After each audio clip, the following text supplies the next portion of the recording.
So when most fans think about superheroes and superhero universes, they tend to think of it all being kind of the same thing. One big monolithic beast filled with costumes and origins and powers. They don't really realize that there's a big difference actually between the DC universe and other fictional superhero universes. So what makes DC different? There are four key elements. One, we have iconic characters that stand for ideals. So a prime example of that would be Superman. He stands for truth and justice. We have sidekicks. So when you look at our universe, we have Robin to a Batman. We have Kid Flash to Flash. Wonder Girl to Wonder Woman. Third, we have fictional cities. The most popular or well-known ones are like Gotham City and Metropolis. But there's Hub City, Star City, Central City, Keystone City. The list goes on and on. But what makes DC the most different, in my mind, from other fictional superhero universes is the DC multiverse. We all know that no more than one object can occupy space in one moment of time. So when you think about Earth, you have Earth sitting here rotating in space. But what if there were other multiple Earths all inhabiting the same space? Impossible, you say? Well, what if each Earth was vibrating at a slightly different frequency, which allowed all the molecules of reality to basically sit on top of one another, unbeknownst to each other, sitting in the same space? So when you start pulling them apart, you start realizing that there's not just one Earth, but that there are infinite Earths. But how did the multiverse come to be? To learn its true origins, we need to go all the way back to the very start of the DC universe, to the beginning of the Golden Age. During the Golden Age, we introduced Superman, Batman, and Wonder Woman. Most people know those characters, of course, but they don't know that we also published characters like the Flash and Green Lantern.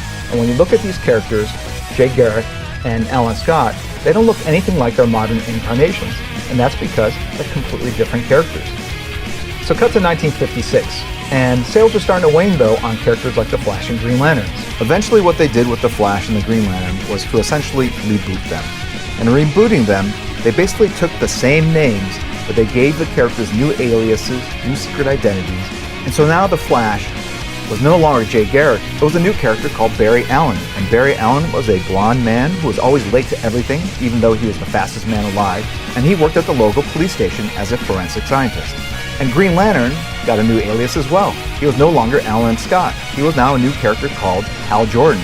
And Hal Jordan was a wild, reckless test pilot.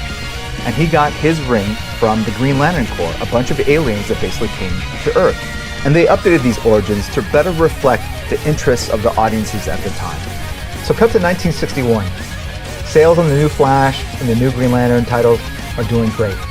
But the fans still love the Golden Age incarnations of the Flash and Green Lantern. They still pined for Jay Garrick and Alan Scott. So they wanted those characters to come back. And so the powers that be at DC came up with a very creative and innovative way to have their cake and eat it too. In a story called Flash of Two Worlds, set in Flash issue 123, in the storyline, Barry Allen meets Jay Garrick, and they team up to take down a villain called the Fiddler. In this watershed issue, Barry Allen realizes that by vibrating his molecules to a different frequency, he could move from one reality, one Earth, to another. And in doing so, he meets the original Flash, Jay Garrick, who was on a different Earth. And in that moment, the multiverse is created. So what's really cool about this is that in the Flash TV show on the CW, they actually had Grant Gustin, who plays Barry Allen, meet Jay Garrick, who was played by John Wesley Shipp.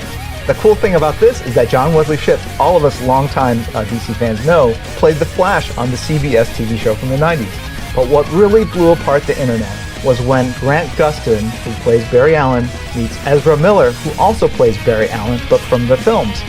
Again, it paid off this notion that A, the Flashes are super critical to the DC mythology, and they are the characters from their respective Earths that are able to traverse the multiverse and meet up with one another. So the net result of the creation of the multiverse was the creation of two Earths. On Earth 1, which was the modern day Earth, you have Superman, Batman, Wonder Woman, but you have the new incarnations of Flash and Green Lantern, and a host of other new modern characters. They then took the legacy characters, like Jay Garrick and Alan Scott, and put them on Earth 2. Superman's older. If you look at his temple, he's got white hair. And they put a lot of other legacy characters that were created in the 1940s. Needless to say, Flash of Two Worlds was a big hit with the fan base. They wanted more. And so, very soon after that, we started seeing more team-ups where the characters from Earth 1 started meeting the characters from Earth 2. And these meetings were called Crisis on Earth 1, Crisis on Earth 2, Crisis on Earth 3. In fact, every major epic event that DC has published usually has the word crisis in it somewhere. Crisis on Infinite Earths, Identity Crisis, Heroes in Crisis, Final Crisis. And then it spawned Crisis on Earth 3. And Earth 3 to me, as a 12-year-old reader reading it, it just blew my mind. Instead of Columbus being a European who discovers America in 1492, he's actually an American who discovers Europe. And on Earth 3, it's Abraham Lincoln, who's an assassin who killed the president, John Wilkes Booth. What was really twisted on Earth 3 was that there was no Justice League. There was just the crime syndicate of America. In fact, every superhero on Earth 3 is a villain. Instead of the Flash, you have Johnny Quick. Instead of Superman, you have Ultraman. Instead of Wonder Woman, you have Superwoman. But they're all bad. In fact, the only hero on Earth 3 is a human named Alexander Luthor. That's right, Lex Luthor on Earth 3 is the only hero.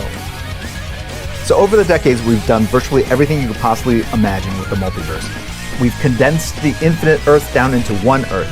We've tried to kill the multiverse. And it was writer Grant Morrison who posited that the multiverse had been around for so long and had become so complicated that it in fact had gained sentience. And with this sentience, it had willed itself to be alive. And so what we love about this map of the multiverse, which was created by the designer Ryan Hughes, is it kind of lays out this idea that there are Earths that sit around a reality and that there are other big cosmic influences that govern how the multiverse operates.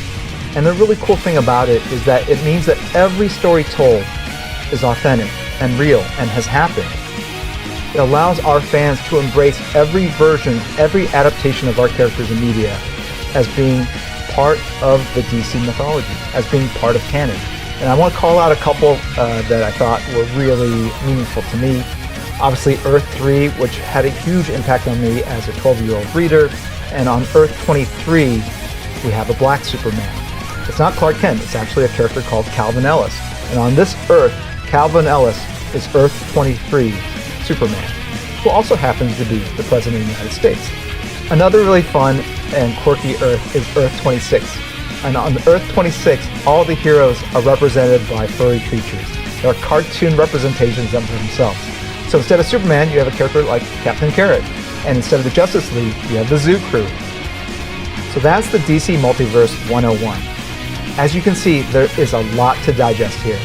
But just understand, first, that we are not alone. There are alternate realities, and on these alternate realities, we are more or less represented, but in slightly different ways.